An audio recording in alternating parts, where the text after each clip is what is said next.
Hello guys, ito na po yung puso ng saging na pinalambot ko, pinakulo ko siya. Ang gagawin po natin dyan, himay-himayin natin yan. Himay-himayin natin na tulad nito na sa paghimay, ganito. Then, after nyan, after natin mahimay ito lahat, ang gagawin natin dyan, pipigaan natin to ng maigi. Pigaan. Yan, papakita ko sa inyo anong process nito. Ito na yung sangkap niya. Waiting. Guys, ito na yung puso ng saging na hinimay ko. Ito na siya. Gagawin ko dito, pipigaan ko. Piga. Pigaan natin. Yan siya.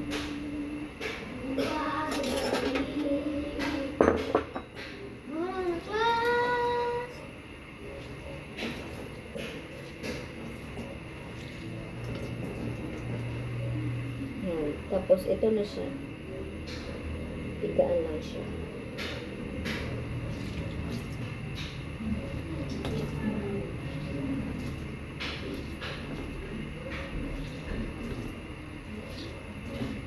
Papakita ko sa inyo paano after mapiga to. Papakita ko sa inyo kung anong gagawin ko dito. Para makita niyo, ha? Update na lang ako mamaya. Ayan po yung gata. Tapos ito na po yung na himay ko. Tapos napigaan ko na yan. Ito yung pansahog natin dito. Ngayon nalagay ko na yan siya para makita nyo kung ano yung paano i-process to. Ha? Wait lang. Ito na po siya. Ilalagay ko na po yung sibuyas. Sibuyas.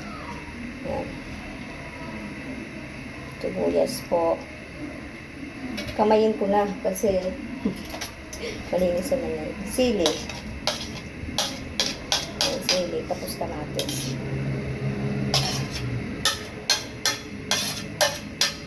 Tapos lagay ko na yung gata. Ano to? Sariwa. Hindi mo na kailangan lutuin. Ganito kasi sa amin process na ito. Yan.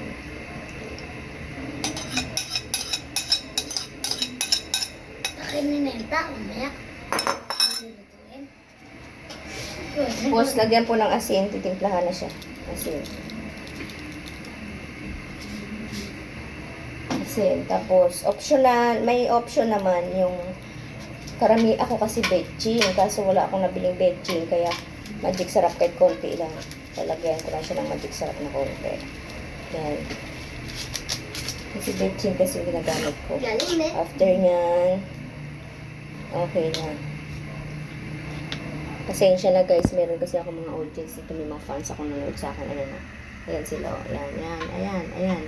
O, galing daw. Magaling daw ako gumawa. OG to. Wait lang, update. Mag-a-add pala tayo ng suka dito. Dato puti.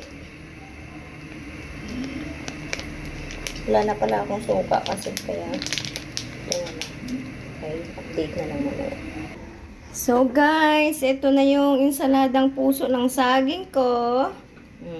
Ipa-partner ko siya dito mamaya sa daing. Piprito ko na lang yan. Okay, thank you for watching guys. Love you all. Bye.